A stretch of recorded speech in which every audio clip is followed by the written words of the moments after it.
From the air, it looks like the saddest place on Earth. Thousands of aircraft, wing to wing, parked in the desert under a punishing sun. Fighters, bombers, tankers, cargo planes, arranged in silent rows that stretch to the horizon. It looks like a graveyard, a place where old aircraft are sent to die. It is almost the exact opposite. That desert is not where aircraft go to die. It is where they go to keep the rest of the fleet alive, because the single most valuable thing in that boneyard is not the aircraft. It is the parts inside them, and those parts are worth staggering sums because they are keeping flying aircraft in the air right now. An aircraft parked in that desert is not a corpse. It is an organ donor. And the desert is not a graveyard. It is a bank. Hold that image because it is the whole video. Bank does not throw away the money inside it. It stores it, lends pieces of it out, and moves value around to where it is needed.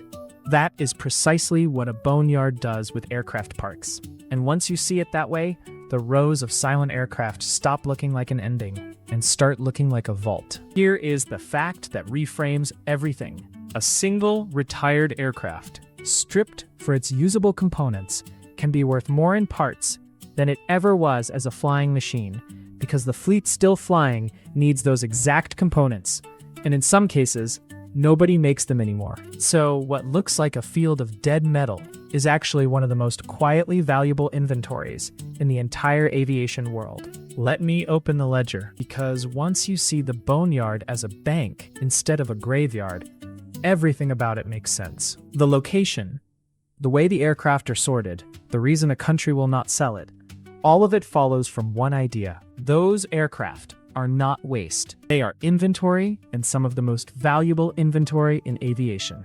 Why the desert? Start with the obvious question. Why park aircraft in the desert, of all places? Because the desert is the cheapest preservation system ever discovered. An aircraft's great enemy on the ground is moisture. Damp air rusts metal, corrodes electronics, rots seals, and quietly destroys an airframe from the inside. Park an aircraft in a humid climate and it decays fast. Park it in a hot, dry desert, and something remarkable happens. Dry air stops the corrosion almost dead. Specific places these boneyards exist were chosen for exactly this. Low humidity, so little rain the ground barely knows what water is, and soil hard enough that aircraft can be parked directly on it without sinking or needing expensive foundations. Nature provides the preservation for free. So the desert is not a dumping ground. It is a giant, open-air warehouse where the climate itself does the work that would cost a fortune anywhere else. That is the first piece of the economics. Storage is cheap because the location is doing the preserving. Anywhere else, keeping thousands of aircraft in reusable condition would demand hangars, dehumidifiers, and constant maintenance, a cost so vast it would swallow the value of the aircraft themselves.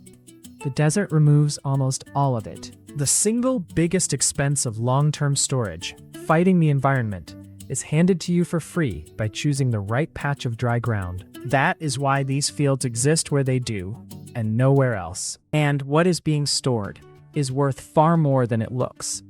The 4 states of a stored aircraft. Here's what most people never understand about a boneyard. Not every aircraft in it has the same fate. They are sorted deliberately into different categories, and the category decides the economics. Some aircraft are held in careful long-term storage, sealed and protected, with the genuine intention that they might fly again. Sprayed with protective coatings, engines preserved, openings sealed against the desert dust. These are not dead. They are asleep. If the need arises, they can be woken, restored, and returned to service. And that has happened more than once when a fleet suddenly needed more aircraft than it had flying. Some are held as a parts source, kept intact, but with the understanding that when a flying aircraft somewhere needs a component, this one will be the donor. Slowly, over years, these aircraft are picked apart, one valuable piece at a time. Some are there while decisions are made, waiting for a foreign sale, a museum, or a final ruling on their fate. And some, at the very end, are reduced to scrap, the metal itself recycled, once everything of value has been stripped away. That sorting is the whole game. An aircraft worth keeping whole is worth a fortune as a future asset. An aircraft worth more in pieces is a parts bank, and only the ones with nothing left to give become scrap. Scrap is not the purpose of the Boneyard. Scrap is the last resort, the final page, after every more valuable option has been exhausted. And getting that sorting right is where the real expertise lives. Cut up an aircraft that still had rare parts in demand, and you have destroyed a fortune. Keep an aircraft whole whose type no longer flies, and you are paying to store scrap. The people who run these places are, in effect, portfolio managers, deciding continuously which asset to hold, which to harvest, and which to finally let go, on thousands of aircraft at once. The parts are the product. Now the heart of it. Military aircraft can stay in service for a very long time, decades. Some airframes fly for half a century or more. And that creates a problem the Boneyard exists to solve. When an aircraft has been flying for 40 years, the companies that made many of its parts have moved on, closed, or stopped making that component entirely. That production line is gone. You cannot order a new one because nobody makes new ones. So where does a part come from for an aircraft type that is still flying but no longer being built? Its answer is the Boneyard. A retired example of the same aircraft, sitting in that dry desert, becomes the only source on Earth for a component the active fleet still needs. That part might be irreplaceable at any price because the Boneyard aircraft is the last place it exists. Reclaiming it, refurbishing it, and returning it to a flying aircraft can be worth an enormous amount, not because the part is exotic, but because it is the difference between an aircraft that flies and an aircraft that is grounded forever. This is why the value of a Boneyard is measured not in the scrap price of its metal, but in the reclaimed value of its parts. Over the years, the components pulled from a major Boneyard and returned to service are worth vast sums, far more than the aircraft would ever fetch as scrap. That desert is not storing junk. It is storing the spare heart, the spare wings, the spare everything, for a fleet that would otherwise slowly ground itself as its parts wore out and could not be replaced. Who owns it, and why you cannot?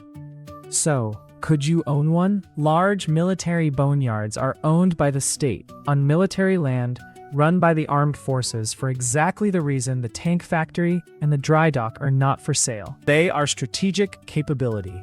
A nation's ability to keep its fleet flying, to reactivate stored aircraft in a crisis, and to feed irreplaceable parts back into service is not something a country hands to a private buyer. There are commercial boneyards and storage facilities too, for civilian airliners, run as real businesses. Airlines park aircraft during downturns, store them between leases, or retire them for part out, and companies make genuine money providing that service and reclaiming those parts. That is a real industry. But the military boneyard, the field of fighters and bombers, is not a business you buy. It is an arm of national defense that happens to look like a scrapyard. And here's the trap for anyone who sees only the rows of aircraft and thinks bargain. Value is not evenly spread, and it is not obvious. Most of the worth is locked in specific, high-demand components on specific aircraft types that are still flying. A boneyard full of a type nobody flies anymore is worth little more than its scrap metal. That magic only works while there is an active fleet that needs those exact parts. Today, the last flying example of a type retires, its boneyard fleet stops being a parts bank and becomes finally what it always looked like. Scrap. The verdict. So, should you want to own an aircraft boneyard? Military ones, you cannot, and now you know why.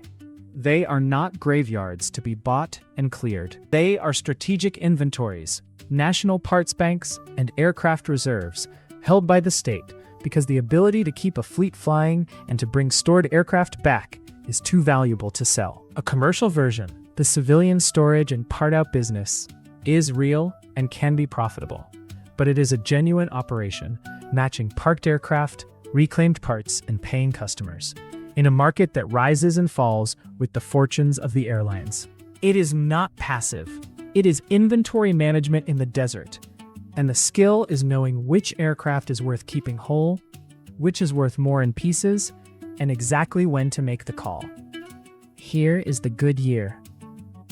Desert holds a fleet of a type still in heavy service. Demand for reclaimed parts is high because those components cannot be bought new anywhere. Every aircraft stored is either a valuable future asset or a rich source of parts.